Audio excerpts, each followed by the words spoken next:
Hi everyone, it's me again, Clay, and I know it has been 4 months since we put out a video, but we are back again with another sit down vlog. But this time, I think this is much more special because this video will be about our sixth anniversary. Yes, we are celebrating our sixth wedding anniversary, and it's just exciting because but before we go to the exciting part, i-welcome ko na siguro muna ang aking guest. And sino pa ba ang better guest for this video than my beloved husband, Markong. Hi, love.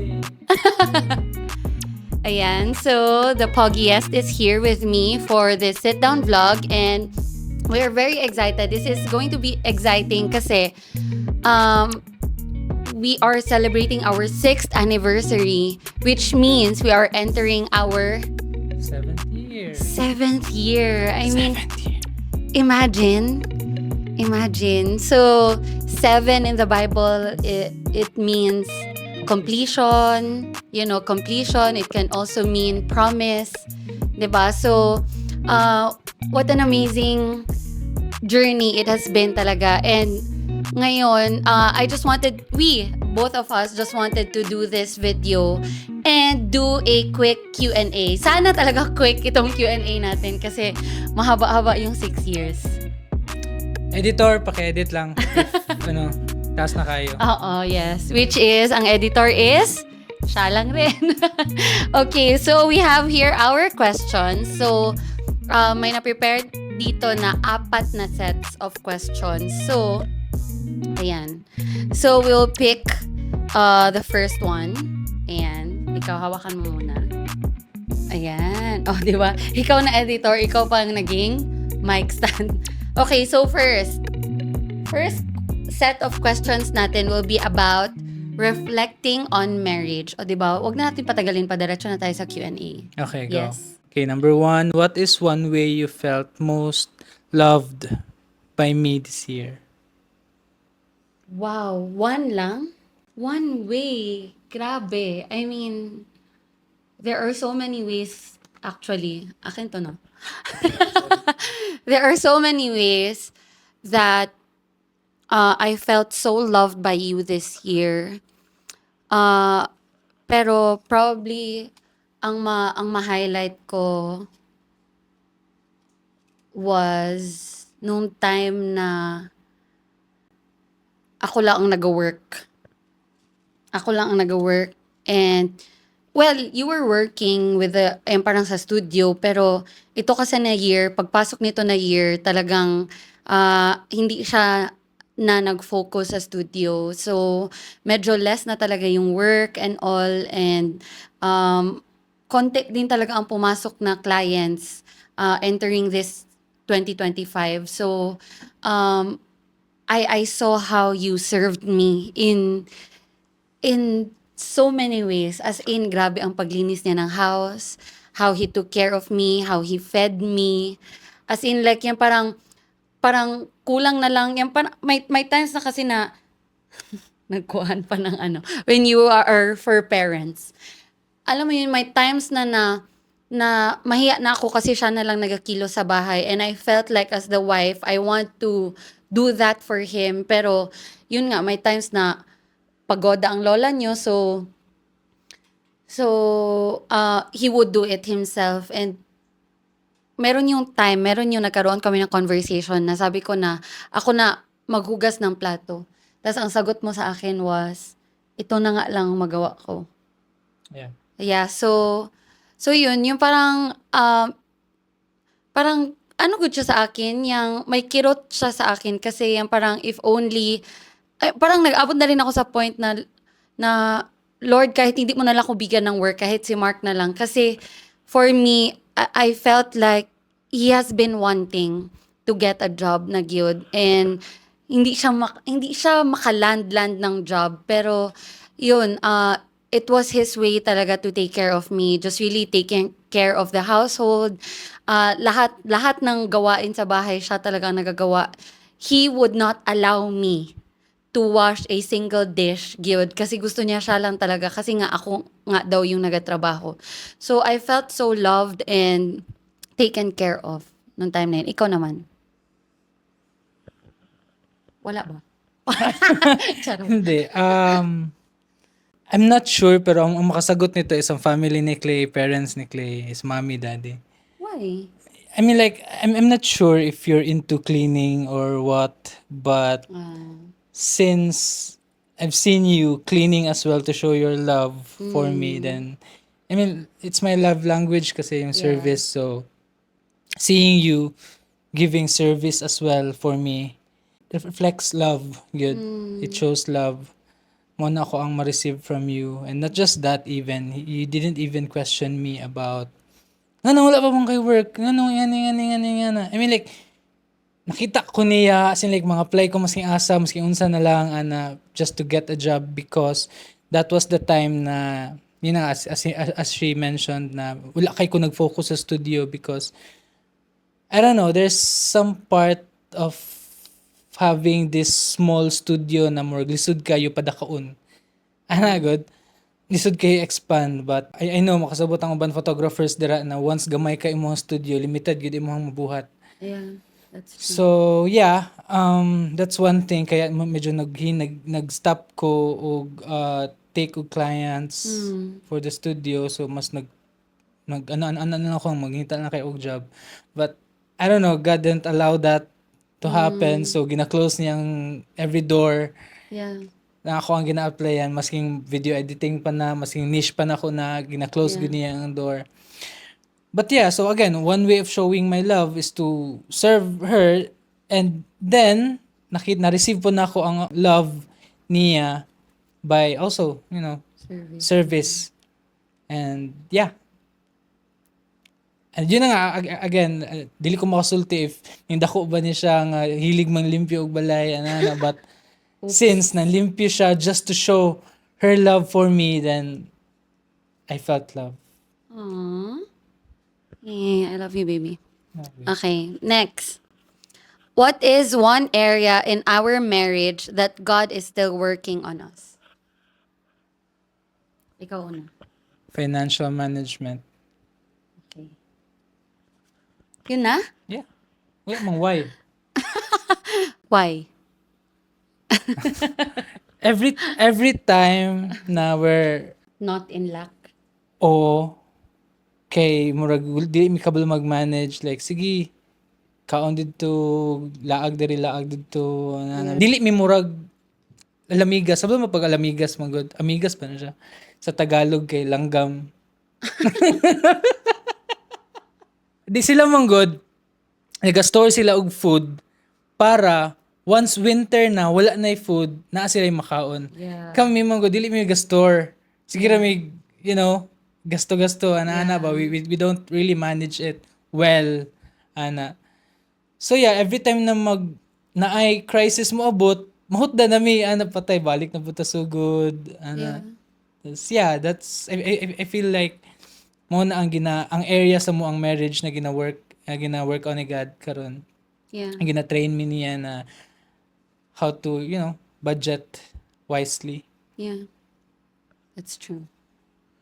That's true. Actually, wala na akong madagdag. Like, yun, I think talaga ang highlight, parang gi-highlight talaga ni God this year, na dun talaga tayo niya git-test. And I think He wanted us to be better at it this coming year. This coming new year. Na yan, parang entering not just 2026, but entering our 7th year in particular. Is yan parang mas maging faithful stewards of everything that He has blessed us with. Kasi first and foremost, it's not ours.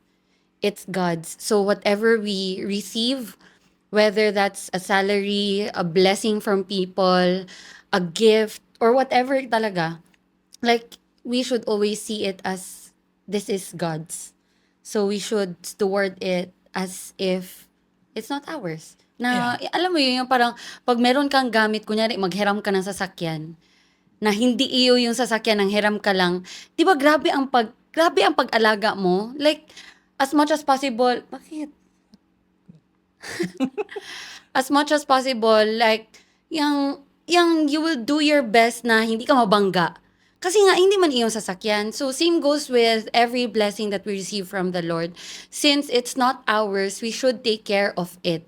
Na yung parang faithful tayo magamit nun. And yung parang, kung money man yan, which in this case, kasi nga financial management yung tinuturo talaga sa atin ni God. Like, I think, we should spend it sa kung saan niya gusto i-spend natin yun. So yun. Third Yeah. question for this set. Third and last question. In our 6th year, what did we learn about love that we didn't know before? Wow. The only love na we follow is the love of Christ, which is the agape love. Okay? It's sacrificial love. Unconditional. Unconditional love. Dili siya brotherly love, dili siya um, Eros. erotic kind of love. Eros. Again, ang example niya na love ni Christ is unconditional love, Yeah. perfect love. Yeah. And that's the kind of love that we're trying to portray. It's just since we're just, human beings, we're trying our best, but I think our best is not good enough. Yeah, we still fail. Yeah, we, Yeah, we do that's still fail. Siguro for this year lang, for me siguro unconditional love siguro ang highlight na mo about love this year. Sa kind of love na gipakita ni Christ. Unconditional, it's because nakita na ko ang love ni Clay sa kuha, even if I'm in my lowest part sa ko ang pagkalalaki nga walay trabaho. Murag nga na ba? Pero gilove gyud po ko niya, nag-work siya, again, as I've mentioned before, nag-serve siya. So yeah, it's an unconditional, you know. Yeah, sa akin siguro kay that love must be selfless. Yan ganyan na hindi mo na talaga isipin ang sarili mo. Yun pala talaga yun. Kasi nung premarital counseling, I remembered, tinanong ka Yeah. kung bakit mo ako pakasalan? Bakit mo ako pakasalan? And you answered, Kay love na ko siya, gusto na ko siya makauban, happy ko sa iya, ana. yeah. I mean like, siguro yan ang mostly reason sa mga people nga ano sila Yeah. magpakasal. Yeah. Which And- is, Yeah. And when you answered that, I somehow knew what was coming next. Kasi even nung single pa kami, Pastor Dave would always teach us this principle about marriage na you don't enter marriage because you want to be happy. You enter marriage because you want to make the other person happy kasi ikaw mismo kompleto ka na. Happy ka na in Christ. You're already enough in Christ. You are already, yan parang puno ka na ng love ni Christ. So, you enter marriage kasi ready ka na i-share yung love na yun, yung happiness na yun to another person. So, this year, I think yun yung na-highlight talaga sa akin na kind of love. Na marriage is no longer about you pala. Like, it's really about the other person, thinking about the good of the other person more than your own. And hindi yun madali. Especially na, syempre, ikaw kung nasanay ka sa singlehood mo na ikaw, anong gusto mong bilhin, saan mo gusto pumunta. I mean, it's so hard to enter marriage na ganun pa rin ang mindset. You have to have a mindset of Christ na selfless. Na hindi mo na isipin ang sarili mo. If you truly are ready for marriage, dapat ganun na ang mindset mo. If not, then don't. Don't enter marriage. Good. So yun, I think selfless love talaga ang nag-highlight sa akin. And yours is unconditional love. Perfect. So we move on to our next set of questions, which is looking back. Ayan, looking back, gratitude and growth. So first question is, what was one moment this year that reminded us God is truly with us? Ikaw, ano sa'yo? sa sobra kadaghan, loko balo, asa kong unahon sila. actually, Asa kong if there's i-highlight just sa ilaha. Yeah, so, One moment. Ako na lang muna Okay, mag-answer. go. So, ito very, very random ito na moment. But, hindi ko talaga to makalimutan na moment kasi it really felt like God was with us. There was this one particular day na Mark and I were out and about, as in like whole day kami wala sa bahay. And we met with some friends pa, actually random din. Pagdating ng hapon, we met a couple. Tapos gitreat nila kami ng snack. Tapos after namin nag-snack, random lang yun kasi we went to a cafe. Tapos nagpunta din pala sila doon. So we met, tapos gitreat nila kami. And after that, they invited us for dinner pa. So pagdating nun, yung parang we felt like God was taking care of us that particular day. And then when we were on our way na doon sa bahay ng aming couple friend, biglang randomly lang nag-mention si Mark ng sinigang. And hindi yun ang niluto nila for us. Niluto nila was tinolang manok and it was so good. Super sarap. Diba? Super sarap. And we were really full. We were satisfied and all that. And then when we got home at around 8 p.m. siguro, around that time siguro, another couple messaged us. Sabi nila, "Hi guys, are you home?" Tapos sabi namin, "Guys, grabe, kakarating lang talaga namin ng bahay. Why? Alam mo yung sabi nila? Kasi magpag-grab sana kami dyan ng sinigang." Tapos kami parang, what? Mark just randomly uttered sinigang earlier that afternoon. Tapos biglang, there's this couple na magpag-grab ng sinigang sa amin that particular night. So kami parang, Lord, grabe ka amazing. Tapos alam mo, pagdating nung sinigang, pagdating nung grab, pag open namin, hindi lang sinigang ang nandoon. There was 2 big containers of sinigang na pwede pa siguro the next day na breakfast, lunch, dinner, hanggang siguro another breakfast pa the next day. Parang ganyan. Kasi ganun karaming ipadala nila. And then there was, before nangyari yun, before they messaged us, Mark opened our fridge, tapos sabi niya, "Love, ubusin na natin tong bread kasi mag-expire na ito." So inubos namin yung bread, ganyan, mag-expire na yung loaf bread namin. So going back to that time, nag-i-open namin yung bag of nung gipag-grab ng aming couple friend. Pag-open namin yung sinigang and all, and then merong loaf bread. Merong loaf bread. So parang gireplenish ni Lord yung inubos na namin na loaf bread kasi nga mag-expire na yon. So gireplenish na ni Lord ng bagong loaf bread. And then there were some chips and all that, and merong, as in mga random stuff inside. And for me, it just felt like God was really with us, even without us asking, like begging for it. Kasi like parang alam niya na. Alam niya na before you ask for it. Alam niya na kung anong need mo. So, yun, I think that was the moment for me talaga na reminded me this year that God is truly with us. Yeah. And He is at the center of our marriage. He is orchestrating everything for us. So, yun. You. Sa sobra kadaghan ng mga times na na-feel na ko nga God is really with us. There are times na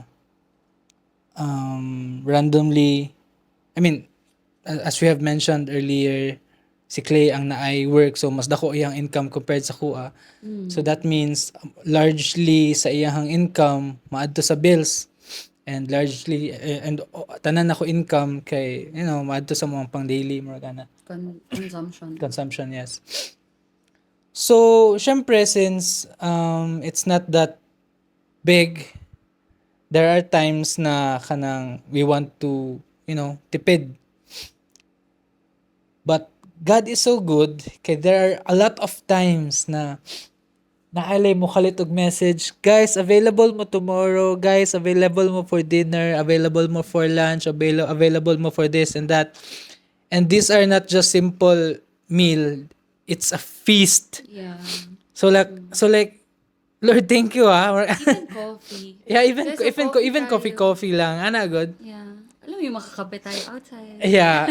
Ana ba? So like that's those are the times na makaingon gud mi nga God never left us. Yeah. And Of course, we went to China. Praise God. Yeah. Grabe din Grabe yan. din yun. Grabe Super, yan. super. Super. And I wanna thank for those people na gigamit sa Ginoo. You know who you are. God Yeah. will bless you hundredfolds. Yeah. Super. Sige, ang Ginoo nagbahala sa inyo. I mean, like, He will. As in. Because you allowed yourself to be used, then that means God will, bless you more.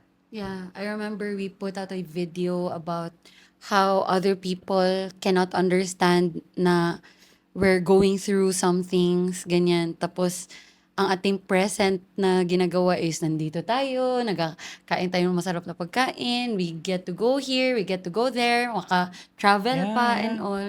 So, like, yung parang, it will not make sense because it's, yung parang, God way kasi siya. It's a God kind of way na it will not make sense kasi hindi siya gawain ng tao, gawain siya ng Diyos.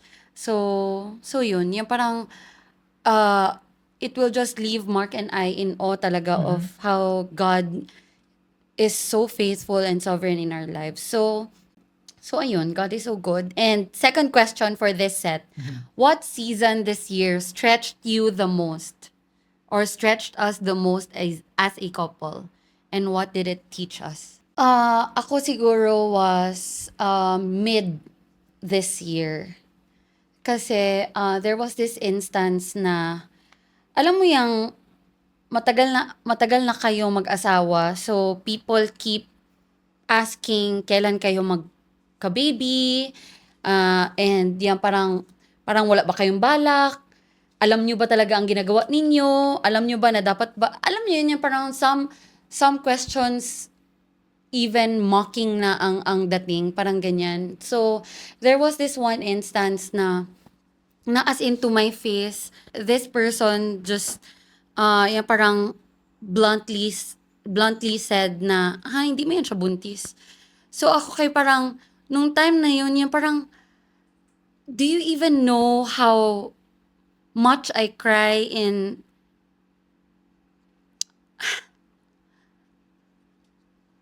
yung parang how much I cry alone just thinking about it ba? I mean, or yung parang yung kunyari nasa CR ako tapos madatnan ako. Like, do you even know how much I cry just looking at it? Na yung parang nadatnan na naman ako. Or do you even know how hard I prayed to God na Lord, sana ako naman whenever I see some of my friends get pregnant.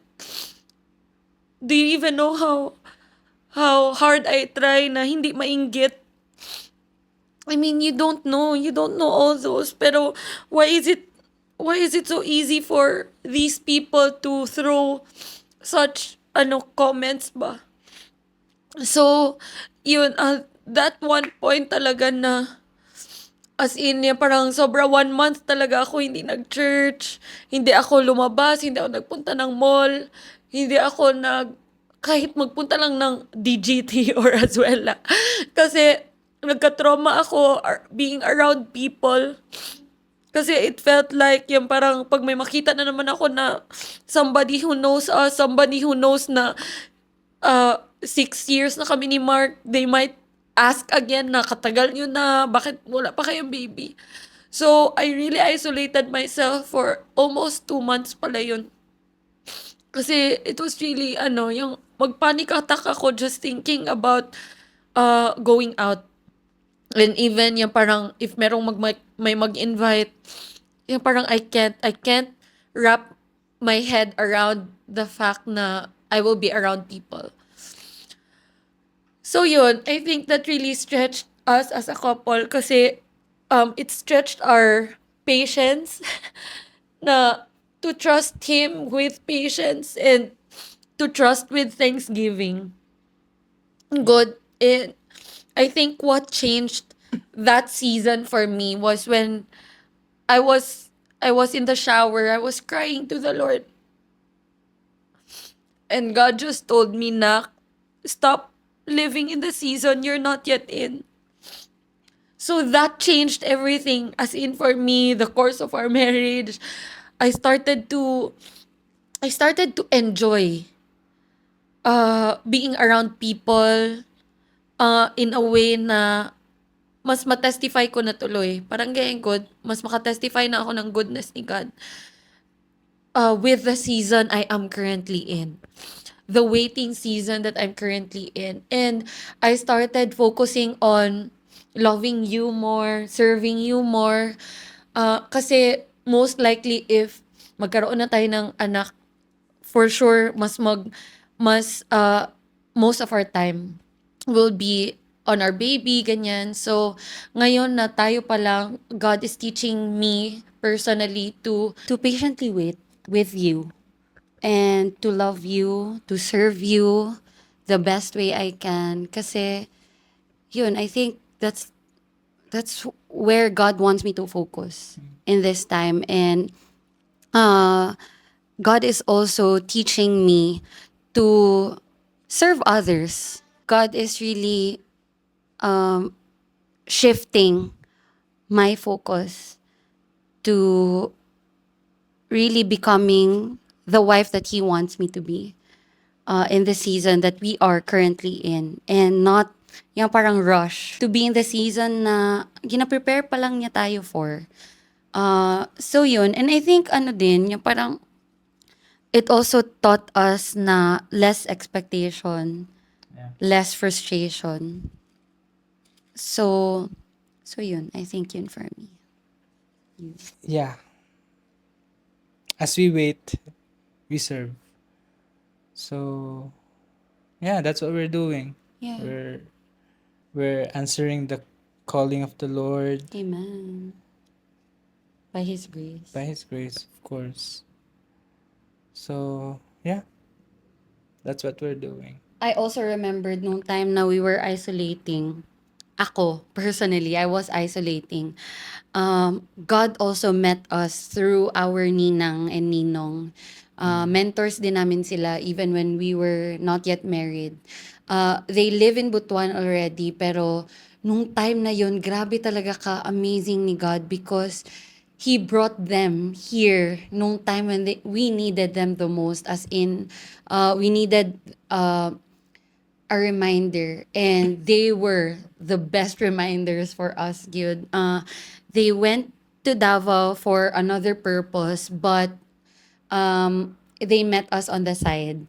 Nag-dinner out kami and all that. And at a part of our conversation just really moved me nung time na yun. Kasi we shared to them our situation and how I was led to isolating myself kasi nga I was really yung parang experiencing panic attacks or anxiety attacks ganyan whenever I just get an invitation or if merong kailangan puntahan with people around. And then that conversation led to our ninang telling us na you cannot do it apart from the flock. So that really changed my perspective na, oh nga no, I cannot continue isolating myself.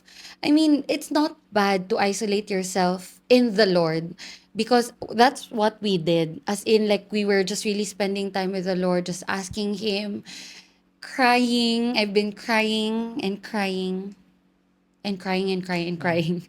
As in, I shed so many tears nung season na yun kasi grabe kasakit talaga. Yeah. And kasi hindi lang kasi yun yung time. I think parang doon ako pumutok talaga na parang grabe na. As in yan, parang hindi mo kailangan sabihin sa akin na hindi ako buntis. Parang ganyan. Pero yun, I think yung isolation na yun had to end because of that reminder. Na we have to be in a community. Because you cannot live the Christian life alone. You cannot. As in, it's an impossibility. You know, so yun, I'm just really thankful na we started serving the Lord more. We engaged more in the ministries at church. So yun. We ended up thanking the Lord for where He led us. He led us out of that isolation season talaga, which was a dark place, Yeah, a painful place. so instead of focusing every month na baka ito na, baka ito na, baka ito na, So we take that away because again, it's not our season yet, Yeah. but it's our season of service, Yeah. serving. Yeah, all right. So medyo emotional yung second question itong set na to, but the last question for this set is, what is one answered prayer we don't want to forget? China! Yes! China, Yes, we went to China, Shanghai China. this year with the entire family, and I think it's memorable, more memorable kasi kumpleto kami na immediate family. Like, we were with daddy and mommy, so, and the rest of the Inigazes. So yun, it's such a beautiful time. And ano pa? Why is that one of the answered prayers you don't want to forget? Kasi nung nakauwi na kami, as we have mentioned earlier, di ba na siya lang ang may work, tapos ako medyo up and downs ang income. But last August, nagka-work ako. So, naka-help yun for China. I You thought thought. maka-help yun for China. But, when we got Kaya, home from China, doon namin na-realize, wait lang, calculate. Lahat ng na-spend for China, it's not from my work, it's not from from my salary, hindi rin. her work, no. It's like God has given it for free. Yeah, grabe favor talaga. Yeah, Thank you, so Jesus. kaya siya unforgettable. Dili na mo siya malimtan. It's because it's a miracle. It's a miracle. It is a miracle, yes. It has always been a miracle. Kaya nga, every time na we share our struggles with other people, they say na, hindi ko halata na meron kayong ganyan na struggle. Yeah, Why? sige lang daw laag. Yes, it doesn't make sense kasi God's ways sometimes really doesn't make sense. Like, Yes. real. 'Di ba? As in, like, hindi gid mag-make sense. Paano mo yung ginawa, God? And I think that's one of the reasons why God makes it, or God does it that way. Para sa sobra ka, hindi siya mag-make sense. You will just say na it was God. Period. Amen. Yun na yun. That's it. Like, wala ka nang i-add, wala ka nang i-subtract. It was God. God did it. God did that. God did everything. So, praise God. So, we are down to our third set. It's about faith and walking with God together. Okay. What did trusting God together look like when answers didn't come? It's really hard. For example, you're in a box, you're trapped, and there's no way out. As in, like, walang door. Yeah, Walang there's exit. no way out. Nakakakita naman mo Stranger Things. Katong part na si Elsa sobra ka dark and the only way out is for that great amount of energy para mag-open ng door. As a human being, you can't do that. But God can. God can open that door that nobody can shut. Amen. And that door is a way out. And, Yeah. I mean, like, kana lang yun. I mean, God can. Si God lang yun. And the moment ka naa magugkada sa part na no way out, Grabe kahirap. grabe kahirap. And you can even think of, like, God, naa pa ba ka? Yeah. Kauban pa bata ka? Yeah. You can even question the Lord na, Lord, nga, niabot mo ko dire. But no. And pwede rin na you will try to do things your way. Yeah, definitely, for sure. Yeah. Because you think, like, God is not answering, but Yeah. definitely He is. He's doing something. He's doing something. Yeah. But yeah, it's so hard once That's so naa ka sa true. situation. But again, your trust in the Lord is also measurement. Your Like, intimacy with yeah, Him. kay once mas kailan nimo siya, mas kabalo kasi ang promises, Yeah. mas easy siya i-trust compared Yeah. sa wala ka kaila siya. Yeah. Yeah. That's so true. Mm. I mean, if ikaw, husband ko, hindi kita kilala, hindi tayo nag-build ng relationship, wala tayong intimacy with one another, I don't think I will be able to trust you the way I trust you now. Right? So, and the way I trusted you the past 6 years. True. Yeah. So if ever, for example, if do you trust on somebody na dili nimo kaila, then how much more the Lord, like for example, mag-ride ka og plane, mag-ride ka og jeep, kaila di ka sa driver, Sa for sure pilot. wala. The You only don't thing, have a relationship. exactly, the only thing that you know about them is they know how to drive, they know how to fly a A plane. plane, yeah. But God, He knows everything. He knows you. He knows your struggles. He is omniscient. He knows everything about you. He knows your pains, your joy. He Your knows future future, past. He knows. and present. And present, of course. Baka kasi Yeah. baka mainggit si present. Yeah, Hindi siya wag ka mainggit, nasama. present. Ikaw naman. But yeah, that's so true. And I think ang i-add ko na lang doon is when it's quiet, kasi alam mong you're in a storm. Yung tayo ba? When we are in the middle of a storm. Tapos alam mo yung parang tayong dalawa quiet na lang tayo kasi parang grabe na talaga kahirap. Lord, hindi namin to kaya. Parang ganyan. Pero you're quiet. Yeah. Like there's just really silence between you two. And sometimes it looks like that. To trust God together, it looks like a quiet, parang quiet lang na scene. And it just takes one poke na, hey, God is doing something. Don't worry. Don't doubt God. Fix your eyes on Jesus. Let's just pray. Do you want to worship God now? Alam mo yun, yung mga ganyan, I think, yun ang isa sa mga ma-appreciate ko being married to someone who has the Lord, who has a relationship with God, who trusts God. Kasi we get to do that together. Na yan, parang we get to pray together, we get to trust God together, we get to wait patiently together. So yun yung Also,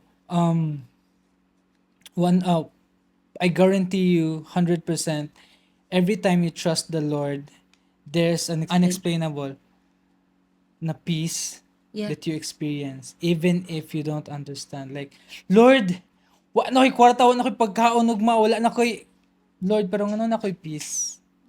Like, why do 100%. I have that, like certainty na you are gonna do something tomorrow, later, whatsoever. Yeah. In this storm, you will be, my way out. Ana ba? Yeah. Yeah, that's so true. I mean, God is the way out. Yeah, exactly. God is the way out. And I remember our recent Bible study, Mommy Lake, our Lola, actually mentioned, you just don't know, the way out is the way through. So parang, if you're going through something, that might already be the way out. So go through it, but don't forget God. Put Him in the picture. Bring Him in the picture. Kasi unless He is in the picture, you will never find a way out. And yeah, I think that's really the secret. Yes. Even when answers don't come, you can trust the God who is the answer Himself. He is the answer. All right. So, second question for this set. In what ways did God remind us that our marriage is part of a bigger purpose? In what ways? Ever since we got married, for me, dagan kay nagaduol sa mua ng mga married couples also. Even not married Even, couples. yes, even ka ng mga in a relationship lang, mag-uyab, ana, they're struggling, and now, since we're married, na-experience na mo itong mga na-experience nila, mga struggles nila, itong mag-uyab pa sila. Yeah. Tapos, so we're, Newly married din. doon sa nagkasal sila. I mean, like, we're able to share our testimony as well, Yeah. our victories, and Yeah. how we, fight the battle. Yeah. Yan so na. true. So yeah, Yeah. I think that's very common to Christianity na God orchestrates our lives in a way na our stories become a testimony later on to somebody who will go through the same thing. Like God will never waste our battles now. Like our present battles, He will not waste it. It's not going to be in vain. yung mga experiences kasi there's just really something amazing about how God orchestrates our lives na even the painful experiences later on may magdating sa buhay natin na they go through the same painful experience as in almost exactly the same, like identical experience. Tapos Yeah. parang kami matawa na lang kami kasi ma-realize namin na yun yung that's why moment namin. Yeah. Na Lord, that's why you had us experience those things. Those, ano yun? Those things because of this particular moment. Because you want to meet Yeah. this particular person, this particular couple, this particular student, this particular dad, this particular mom, whoever that is, that might experience the same experience that we had. So yun, Yeah. amazing. Yun yung ways na Yeah. makaremind sa atin na may purpose yun. We have issue ni Clay as, as married couple. Our issue is sex. Our intimacy. Yes, intimacy. So, tung na-answer na namo siya, na-solve na siya na issue. Nagka-deliverance Oh, na and all. nagka-deliverance na. Okay, na-solve na siya na issue. Ngano man namo ni kung ano na mo siya ginagian, even, in marriage, which is Yeah. dapat dili. That was the first 3 years of our marriage Yeah. namin siya na-experience. So, katong naka-recover na we overcame the battle of, intimacy, lies. Pagbalik na mo og Davao, there's this one couple na randomly nakita na mo. Tapos, she talked about same thing. Struggles nila, intimacy. Before pa namin na-meet itong couple na to, nag-usap tayo, Yeah. nag-ask siya kasi na, Lord, bakit kaya namin yun pinagdaanan? Bakit pa namin yun kailangan pagdaanan? Something like that. And then, jump to when we met this couple. Yeah, pagkaugma, I believe. Or Pagkagabi. Yeah, Pagkagabi. pagkagabi. We arrived no mga lunchtime, siguro afternoon. So, we went So, straight to syempre, that as couple. a normal Christian who, went to a battle, like, makaingon yun ka, Lord, nga naman ako experience purpose ni mo. Amo mo gina usual na Yeah. question ni mo kay Lord. So, pagkagabi, gitubag sa Ginoo, namin na-meet na couple, and the same issue about intimacy, ana siya sa mua, As in. 6 months, 1 year na sila, walay kuan-kuan. So, like, oh, okay. That's So, why. That's the reason siguro, Lord, nga na mo siya na-experience and Yeah. we overcame so we can, share to this couple nga ingani di ay ang muang kaagi na maybe you can do it also in your relationship. So, yeah. Another that's why moment. Yes. Yeah. So praise the Lord. So if you are in a season that's really painful or bad or uncomfortable, don't worry. You will just go through it. Just go through it with the Lord. Huwag mo lang kalimutan to go through it with the Lord. Okay. Last question for this set. Was there a moment when we had to surrender our own plans and say, Lord, have your way? Oh, yes. Many times. Many times. 100 Hindi times. mabilang.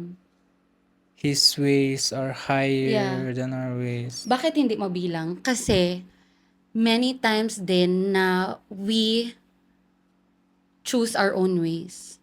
As in, like, we plan out without consulting the Lord.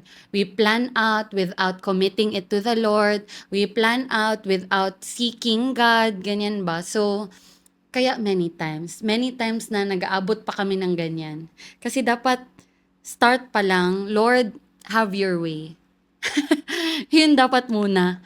Pero yun, since medyo matitigas nga din talaga ang ulo natin, ilang beses din talaga na umabot tayo sa point na, okay, Lord, surrender na, have your way. Ayaw na namin, hindi na namin kaya. Ayan, dyan tayo eh. Yeah, same. Yeah, Same. but can you actually share a particular moment? It's about our ministry sa Butuan. Gi-invite me to, to have kanang mag-mission trip sa Hingoog, sa Claveria specifically. Yeah, Tapos, anak ko nga, wala mo gud may sakyanan, walang budget. walay budget. So akong unahuna ato magbas na lang tani ani. Pero ana ako kay Lord na, oh Lord, if imuha gyud ni invitation nga kailangan mi moadto dito because nakaipahimo sa mua then please provide Show us every the way. need mo ana ba car, pamasahe o I don't know, anything na need namo ingana. So ang gi-speak ni God sa kuha this specific person. Anak ko, As Lord, in, you reveal sa yung name. Lord, no. Anak ko, no, Lord, no. dili, Lord. Dili dapat siya. Dili siya. Ana. No. So, anak O, diba, ko, magbigay na si Lord ng way. oh, Magpili pa tayo ng iban. Lord, wag lang yan. pwede ka ng lain na lang, Lord, or mangita ko lain nga person, Lord, dili lang siya, murag ana. I don't know, ambot lang po nga nung dili uganahan. Siguro, mahulaw siguro ko, mga dili uganahan. So, siguro ka na sa lain na lang, ana. Yeah, but God taught you But humility. dili ko patulugon sa Ginoo. So siyahan na lagi ko magduol ana sa anang kana. So to make the long story short, aning duol ko sa iyaha bro kaning Because they have an extra, like, parang dalawang kanilang cars. yeah, duha ilang car. So ano ko nga bro kaning naa may mission trip sa ingani-ingana pasin pwede ma-rent ang car. But since this is God's way, And Pag- God's invitation. yes, because God's will, God's bill. Amen. So, since God's will, pag-question na ako sa iya, unsa din na bro, na. So, to make the long story short, sige, gamitan ng sakyanan bro. Naghatag pa siya ka ng allowance. Sumurag, wow, thank you Lord, thank you bro. Hindi nila giparent. Wala nila giparent, gipagamit nila, so wow, thank you kaayo Parang Lord. sila pa nagbayad sa amin. So, Kasi hinaram namin Oh. ito sa akin. Amazing. So yeah, that's one of many Yeah. good na mga experiences na mo with the Lord na instead of sundo na lang ang iyang way but ginatry gyapon na mo push ang amuan na lang way Lord, amuan na lang way but again nakita nato sa story na mas the best gid ang iyang way, iyang will for That's us. so true. Yeah. I mean, if you have that Lord have your way moment, please don't miss it.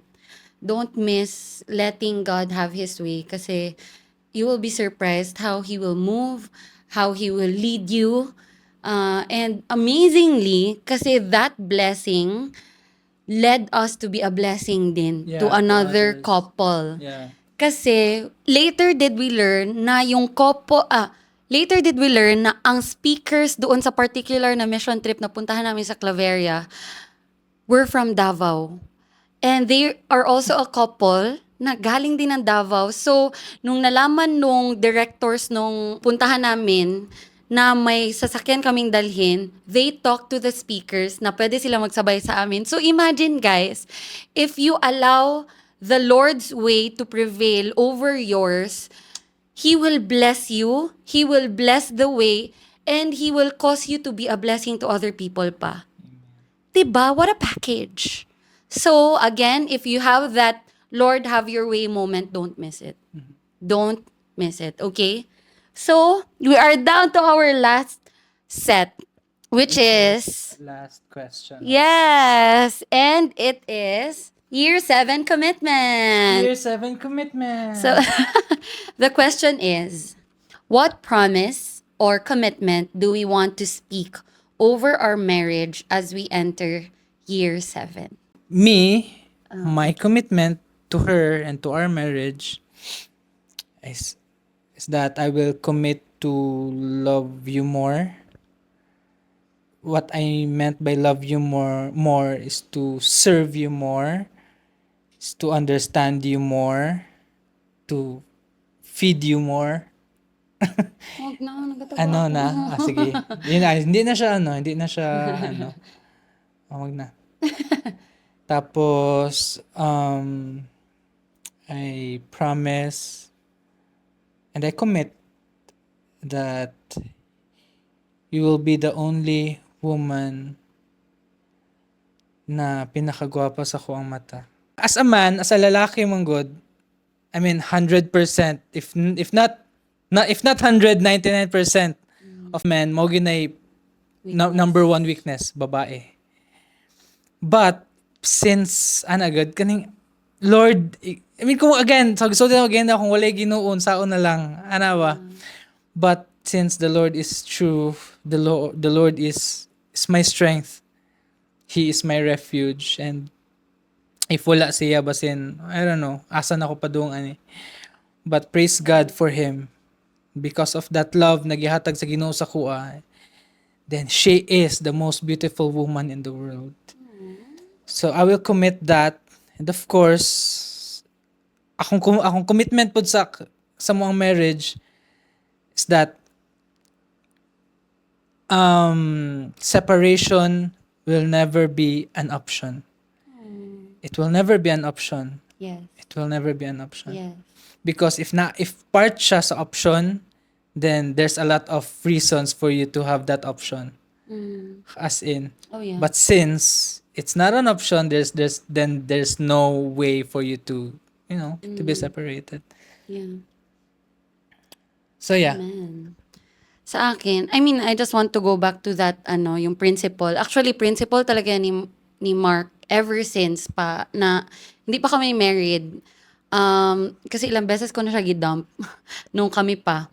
So yun, ilang beses ako may paghiwalay sa kanya and all, and his principle has always been that na separation should not be an option. Kasi even nung hindi pa kami married, he knew in his heart na marriage was the goal. So I think that was for me a blessing talaga na I said yes to him even nung time na naging boyfriend-girlfriend pa lang kami. Kasi alam ko na I said yes to a man who has that kind of principle. So yun. And for me naman, my commitment is, as the wife, I commit to pray for you more and more, na mas maging faithful ako in praying for you, in supporting you. I commit to submit to you. Kahit na mahirap as the alpha woman and the leader She type is. woman, parang hirap talaga mag-submit. Pero Lord, thank you because by your help, and thank you din Lord for blessing me with a man na hindi mahirap mag-submit to. I think that's also an answered prayer. So yun, I commit to submit to you unless it's immoral. Yes. Then I won't submit. So that's the only time I will not submit to you. But the rest, I will try my best and I will commit to submit to you. And I commit to serve you more in the coming years together. And I commit to make you happy. I love you. And anong commitment natin kay Lord? We commit to submit to the Lord din talaga, to seek Him more as a couple together, to continue to soak in worship together, as in, those are our favorite moments. Yeah. Ano pa? Personally, I want to commit to the Lord na dili na ko mahimong Jonah. Yes. I mean, I have that, like many times I run away from the Lord. It's because I don't know. I don't see a clear path on where I am going, but I know in my heart and in His word na it's my calling. But there's no clear path. But like, Lord, mo bagid ni mo na bagid ni, like no. I mean, kay may nga nga mga moments, but I know it's from the Lord. I know this is my calling from the Lord. Yeah. And since dili siya kaning, I mean, like since I'm living in fear na basin dili ni mao basin naapay Kulang mas ni, better or kulang yan na ni. again same sa question ka ganina, there are a lot of times na mas mas gina-follow na mo ang ways than following the Lord's better way. So yeah, I commit to stay in this path na gi-prepare sa Ginoo for me. And I thank God for Clay na as she mentioned na i-pray ko niya, and ever since sige na siya pray sa kuha. And I praise God for that. Yeah. Trust your Nineveh to Him. Amen. That's true. Yeah. So I think that's about it. I think it's best to close this in prayer. Okay, let's pray. Our Heavenly Father, we thank you for this time, God, that we get to um, reflect on the past 6 years of our marriage.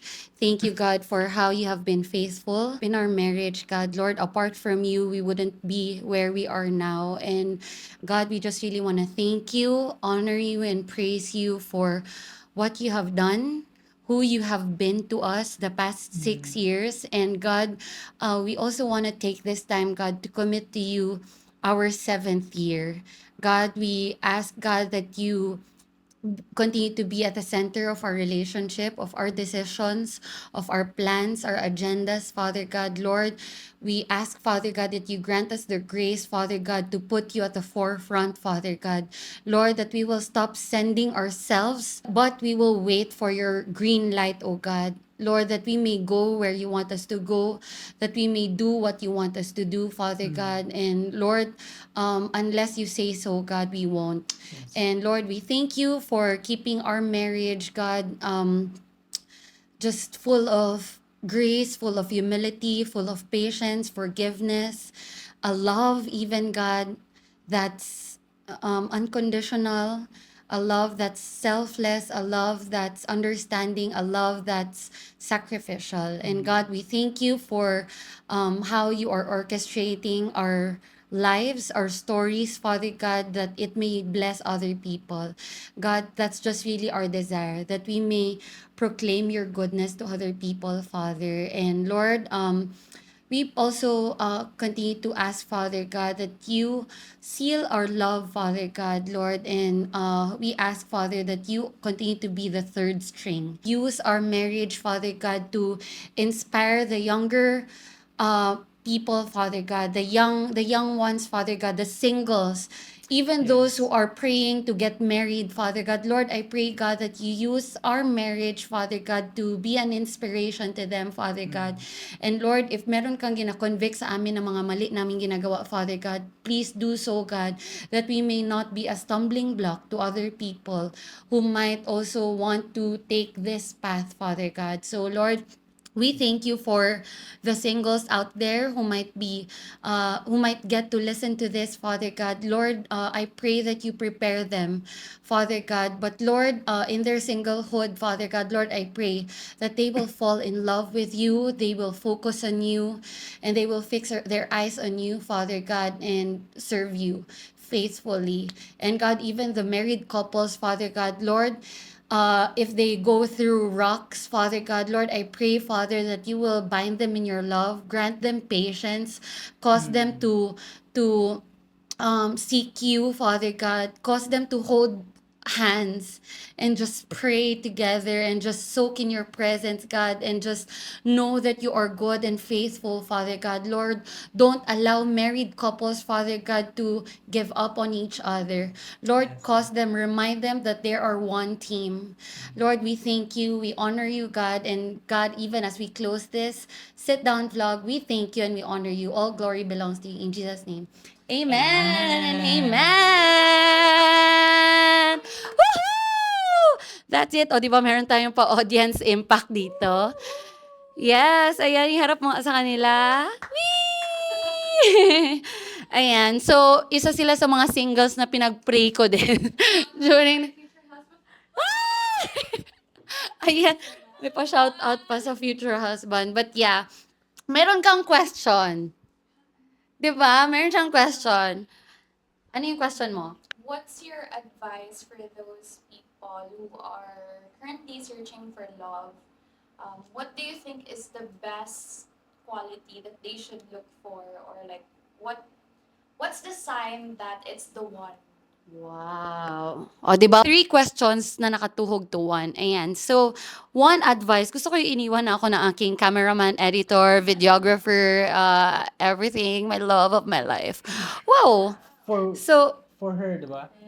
Yeah. Oh, so okay lang. hindi sa atin dalawa. Ikaw muna. About dun sa last part ng paano mo malaman. Actually, wala man specific na man talaga na nakalagay sa Bible na Ito yon. ito na yon. You can choose whoever you want as long Yeah. as he's part of the flock, you know. And I guess ang ako ang na-mention na ako sa inyo before, ang ako ang mahatag na advice lang on choosing someone is that kanang lalaki nga naga-study sa word, of course, and naga-lead og other people as well. Like na siya small group, na siya care group iya, naga-lead siya og people. It's because those men are, gina-train nila ilang sarili to lead others, then that means they can also lead their own family. But that doesn't mean that dili na sila magkamali, dili na sila ma-fall. But the good thing, manggod, once even if ma-fall sila, at least na sila sa body ba. And maski pag mahulog sila, daghan ta mo salo sa iya ha. Yeah. Ana ba? Kaysa compared sa wala gyud siya, kinsay mo salo sa iya ha. Murag ana good, wala pod. So yeah, that's the only advice I believe Yeah. na ako ang mahatag for. Yeah. Ako naman, actually, yun din talaga ang masabi ko. Like same, as in same. Pero ang ma-add ko siguro is that you pray.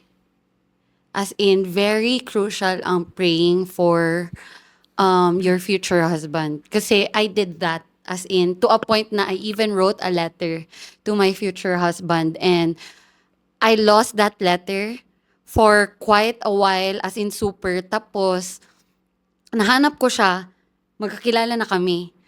And when I read the letter, nagulat ako kasi ang tawagan natin noon was Buddy.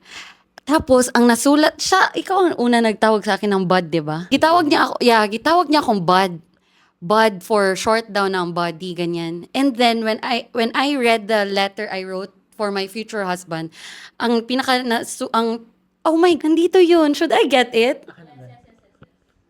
Habang ginakuha niya yun, additional lang din pala, magpaalam siya sa parents niya.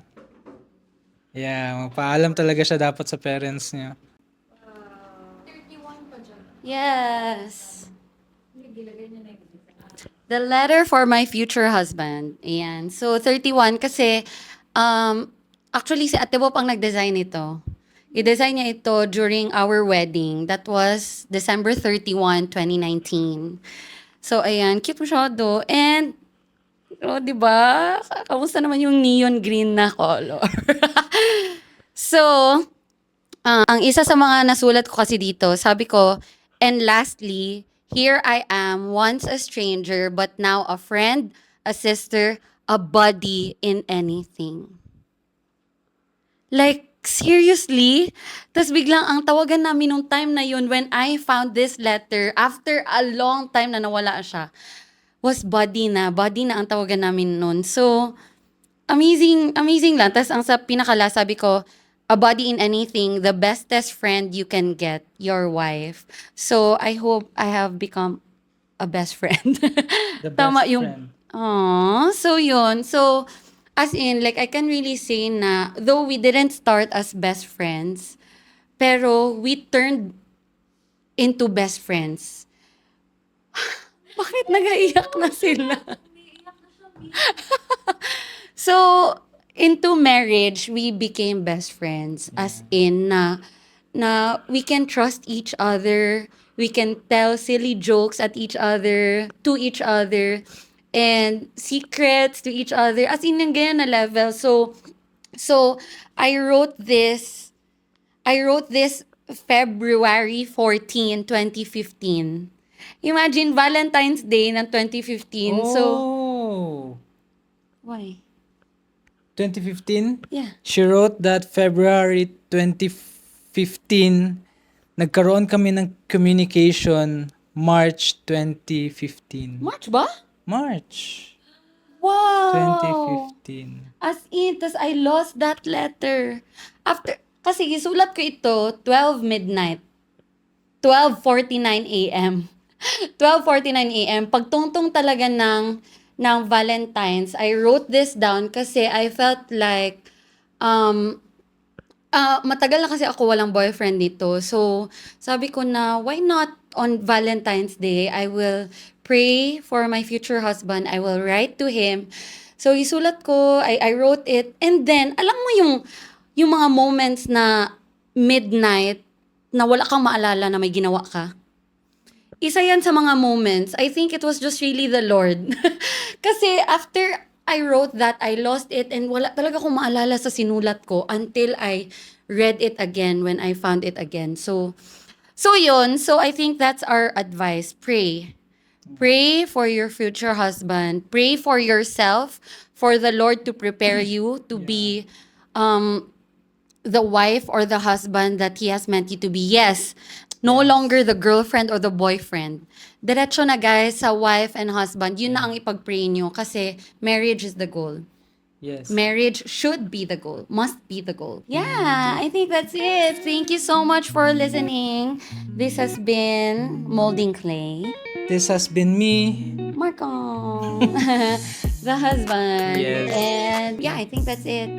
Happy anniversary! Happy love. anniversary.